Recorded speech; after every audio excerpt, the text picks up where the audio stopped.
Forgiveness didn't disappear. It was made optional, then inconvenient, then dangerous. What you're about to hear is about a world that forgot how to forgive. Not all at once, not intentionally, but they did. It happened slowly, not by accident, but by accumulation. This world once believed people could change, not instantly, not cleanly, but over time. That belief was not disproven. It was reclassified as risk. Mistakes stopped being moments and became definitions. They were no longer something you moved through, but something you carried forward. An apology was no longer evidence of growth. It was interpreted as strategy, a calculated attempt to escape consequence. Forgiveness followed soon after. Too subjective, too risky, too easy to exploit. Mercy, they decided, created patterns. Understanding created loopholes. Letting go meant losing control. So they didn't. Every action was recorded, every statement preserved, every failure stored intact. Not to remember, but to ensure nothing was ever outgrown. The system did not describe this as punishment. It described it as prevention, risk management, consistency, fairness. If the past could be revised, they argued, then accountability would weaken. If people were allowed to change, records would lose authority. And authority, once questioned, rarely returns intact. So forgiveness was reframed, not as compassion, but as exposure. A vulnerability the system could not afford. They said this made things safer, more predictable, easier to govern. And in a narrow sense, it did. Growth became suspicious. If someone changed, they were asked why. If they contradicted their past, the past was replayed, word for word, frame for frame. Improvement required distance from earlier versions of the self. Distance now looked like avoidance. So people stopped evolving. They learned the safest version of themselves was the earliest one on record. Silence became maturity. Consistency became honesty. The future narrowed until it fit neatly inside documented history. People adapted, not by becoming better, but by becoming harder to define. They spoke less, shared cautiously, chose neutrality over sincerity. Opinions were softened until they left no edges that could later be held against them. Lives were lived in draft form. Nothing final, nothing vulnerable. Not because they had nothing to say, but because saying it meant never being allowed to unsay it. They didn't seek redemption. They sought invisibility. People did not become dishonest. They became careful. They learned which parts of themselves were safest to keep unfinished, which thoughts could remain internal, which versions of themselves were safest never to reveal. Memory stopped being a guide. It became a constraint. People no longer asked what they had learned, only what could still be used against them. Reflection once meant understanding. Now, it meant exposure.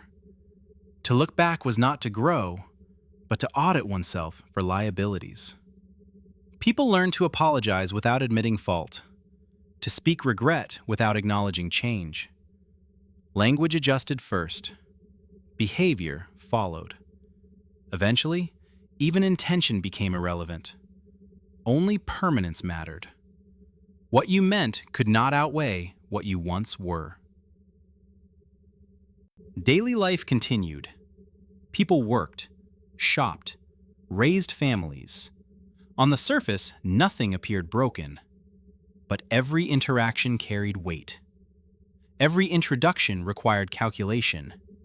Every conversation left a residue. People learned to speak as if quoted, to act as if observed, to live as if the worst version of themselves might one day be required to represent them. Relationships slowed. Trust became conditional. Not because people were cruel, but because they were permanent. To forgive someone was to assume responsibility for who they might become. And responsibility had become a liability. Over time, people stopped asking to be forgiven. The concept itself felt outdated. Children learned early not to experiment with identity. Curiosity was acceptable. Exploration was not. It was safer to never become someone you might later need to apologize for. Growth used to be expected. Now it was suspicious. The most successful people were not the most capable, but the most consistent. They had no past worth revisiting, no revisions, no corrections, only clean lines from beginning to end. Redemption was not outlawed. It was ignored. There was no rule against becoming better, only no mechanism for recognizing it. Effort had no destination. Improvement had no audience. Change, when it occurred, went unacknowledged. People still tried, quietly, privately. But without forgiveness, growth had nowhere to land. A better version of yourself meant nothing if no one was permitted to see you differently. So improvement became internal, invisible, unverifiable. And in time, even that began to fade. This world had no villains, no public trials, no spectacle, no outrage. Only permanence. A single mistake could outweigh a lifetime of restraint. Children were taught early, be careful who you become. You may not be allowed to change.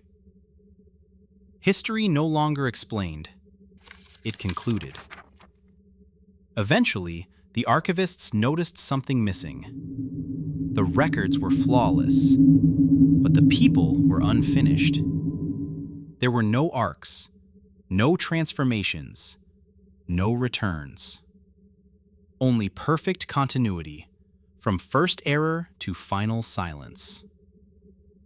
This timeline was not archived because it collapsed. Change was no longer acceptable. Progress became impossible. Forgiveness once made growth possible. When forgiveness disappeared, growth became unnecessary. And a world without growth doesn't collapse. It doesn't explode. It doesn't revolt. It simply stops. Archived. This record has been sealed. The world you live in still struggles with forgiveness.